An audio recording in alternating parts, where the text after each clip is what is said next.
In the frigid waters of the North Atlantic, just beneath the ever-present ice sheet of the Arctic Ocean, a mighty gray battleship surged through restless seas, braving fierce winds and bursts of snow as it pressed unrelentingly toward its target. The year was 1941.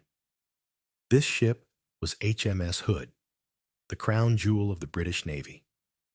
For 2 decades, the Hood reigned as the largest warship in the world. She had sailed the globe as a symbol of Britain's naval supremacy and was revered internationally as the Mighty Hood.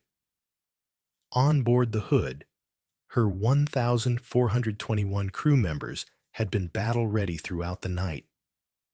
Sleep eluded most of them as they prepared for a deadly confrontation with two of Germany's most formidable warships, Bismarck and Prince Eugen. These German vessels had ventured into the Atlantic to attack British supply ships. High above the deck, in the shadowy compass platform, Vice Admiral Lancelot Holland scanned the horizon. Surrounded by the ship's captain and key officers in navigation, signals, and gunnery, Holland's restless fingers drummed on his binoculars. Among the team assisting these senior leaders was Ted Briggs, an 18-year-old signalman tasked with relaying messages across the vessel. Briggs had first seen the Hood during a childhood visit to the Yorkshire coast in 1935. Captivated by her majestic presence, he had resolved to join the Navy and serve aboard her.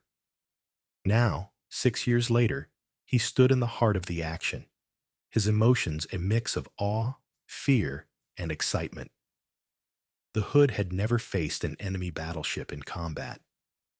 Though Briggs knew the fight would be perilous, he trusted the Hood, along with the accompanying battleship Prince of Wales, to emerge victorious against any adversary.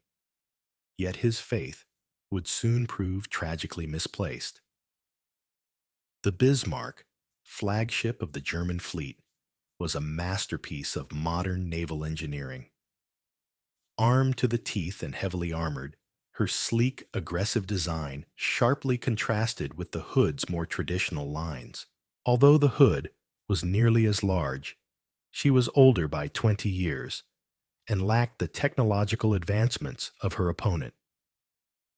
At 5:35 a.m., the German ships came into view as ominous specks on the horizon, 17 miles away. Within minutes, they would be within range of the Hood's formidable guns. The two fleets sped toward each other, and at 5:58 a.m., with a distance of 13 miles between them, the Hood fired the opening salvo. Her shells screamed toward Bismarck and Prince Eugen at over twice the speed of sound, but when they landed, they only sent massive columns of seawater soaring skyward. The Hood had missed. On the compass platform, Briggs watched in terror as Bismarck retaliated. Brilliant flashes of gold with red cores flickered from the German ship, followed by the rising whine of incoming shells. The dreadful sound climaxed in a deafening roar as four towering geysers erupted beside the Hood. Then came a blast that threw Briggs to the deck. The Hood had been struck near her mainmast, and flames began spreading rapidly. The heat ignited anti-aircraft ammunition on the deck, causing explosions that crackled like fireworks. From the voice pipes, linking the ship's command station to other sections, Briggs heard the anguished cries of wounded sailors. As the Hood turned to bring all four main gun turrets to bear on the enemy, another catastrophic explosion ripped through her. A shell from Bismarck had struck deep into her hull, detonating the Hood's primary ammunition stores.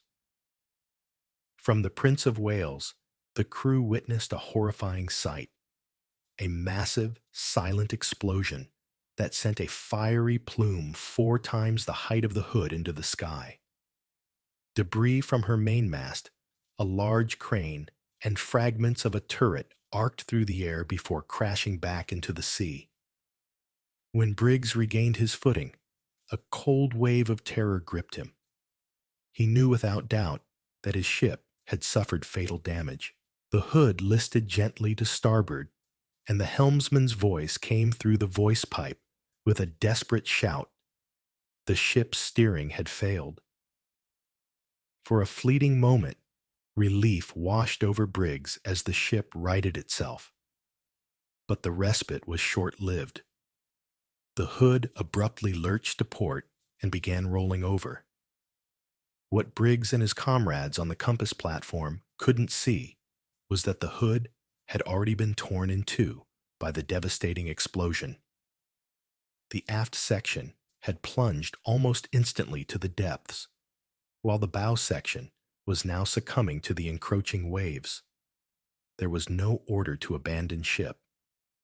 The deck beneath the compass platform grew steeper with each passing second, prompting the officers and crew to make their way to the ladder unbidden. An officer stepped aside, allowing Briggs to descend first. Vice Admiral Lancelot Holland remained seated, slumped in shock, a defeated figure in the chaos. Briggs climbed down to a lower deck as the ship continued its fatal tilt, but icy seawater surged in, swirling around his legs. With mounting desperation, he shed any gear that might weigh him down, managing to cast off his steel helmet and gas mask. Before he could attempt an escape, the sea swallowed him, pulling him deep beneath the wreck. The crushing pressure in his ears made it clear. He was not going to survive. As water filled his lungs, Briggs's panic began to fade. A profound calm enveloped him, and his mind drifted to comforting childhood memories. He imagined himself as a little boy, snug in bed while his mother tucked him in. The serenity was shattered, however, by a sudden force. A powerful surge of water propelled him upward, flinging him to the surface. Coughing and gasping for air, Briggs broke through the waves and beheld a scene of utter devastation. The sea was alight with flaming pools of oil. About 45 meters, 150 feet away, the hood's bow jutted straight up into the sky. Its forward turrets, their guns eerily firing one final salvo, likely triggered by an electrical malfunction, sank rapidly into the water. The bow heaved violently upward, the last remnant of the once mighty ship. As the hood disappeared beneath the waves, it emitted a haunting hiss. Superheated metal met the icy water, and the blistering paint and wood released clouds of steam and smoke. Nearby, the Prince of Wales narrowly avoided a collision with the towering wreckage. The hood's bow rose above her like a macabre monument before plunging out of sight.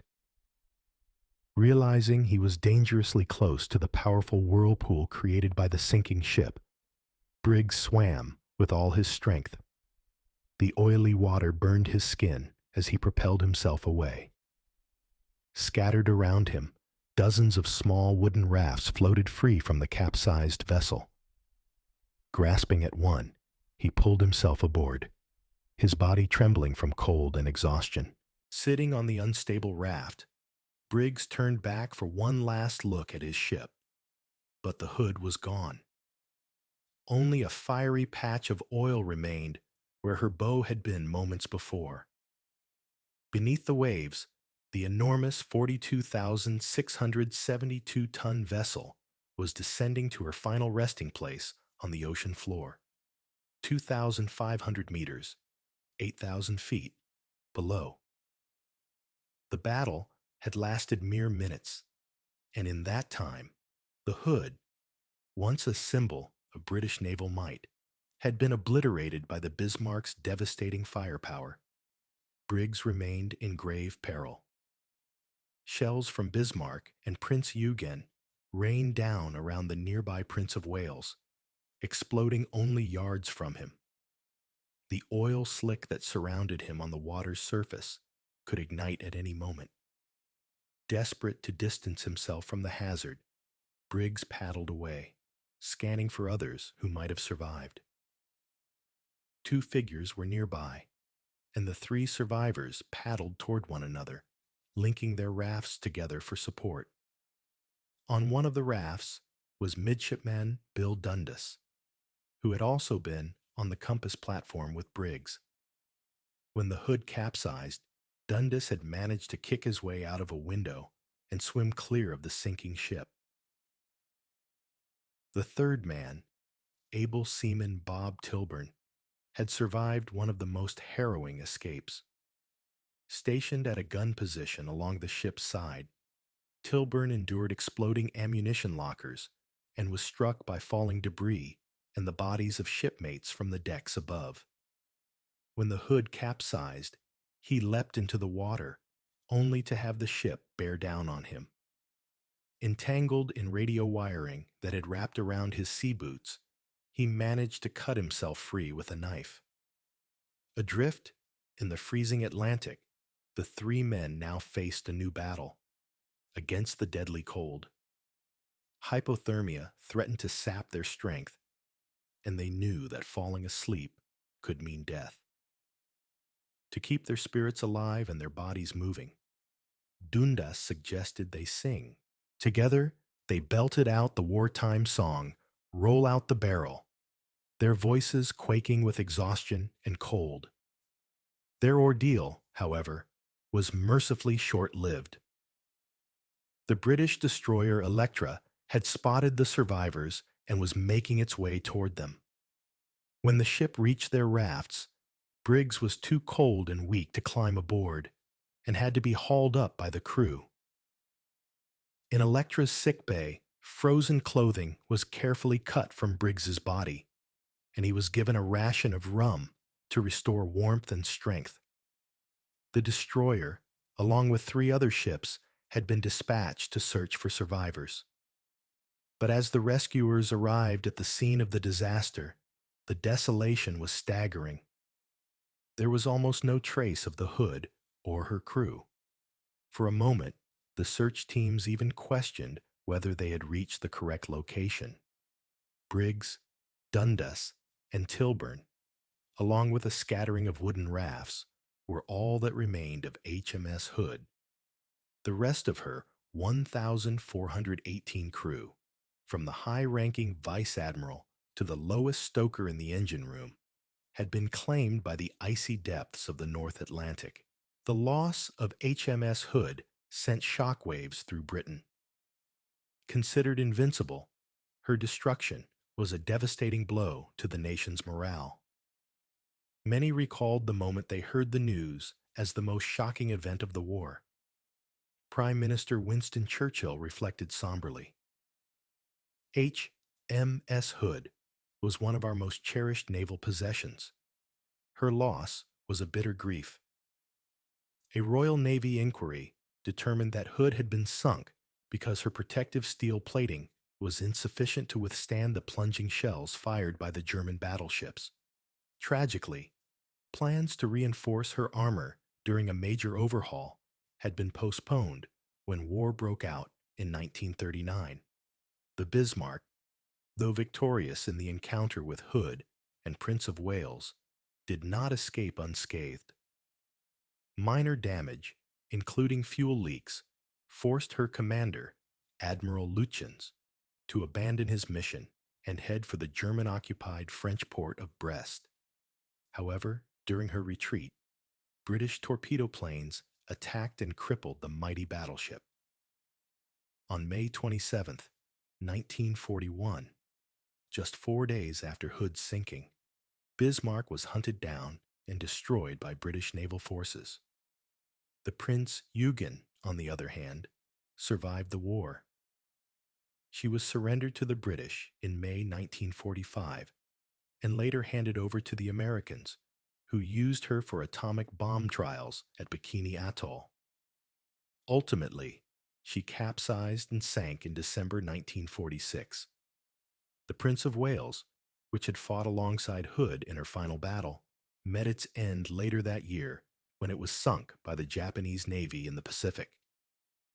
After being rescued by HMS Electra, Ted Briggs and his two crewmates, Bill Dundas and Bob Tilburn, were taken to Reykjavik, Iceland. From there, they were flown back to England, where they were reunited with their families and given 1 week of survival leave. Briggs's mother received a telegram notifying her that her son was safe just an hour after radio broadcasts reported the Hood had sunk with little hope of survivors. Briggs, Dundas, and Tilburn all lived to see the war's end. Ted Briggs remained in the Royal Navy for 35 years, eventually reaching the rank of lieutenant. In retirement, he settled in Hampshire and became a leading figure in the Hood Association, an organization dedicated to preserving the legacy of his ship and her crew. Briggs continued to share his story, giving interviews to researchers and filmmakers. In 2000, he appeared in a Discovery Channel documentary recounting the sinking of HMS Hood. Tragic end of HMS Hood and the survival of Ted Briggs remind us of the courage and sacrifice shown in times of war. Though the ship was lost, her legacy lives on as a powerful symbol of resilience and honor. What do you think was the key factor in the Hood's fate? Her outdated armor, the enemy's firepower, or something else? Let me know your thoughts in the comments. I'd love to hear what you think. If you found this story moving, be sure to like the video and subscribe to the channel for more incredible stories.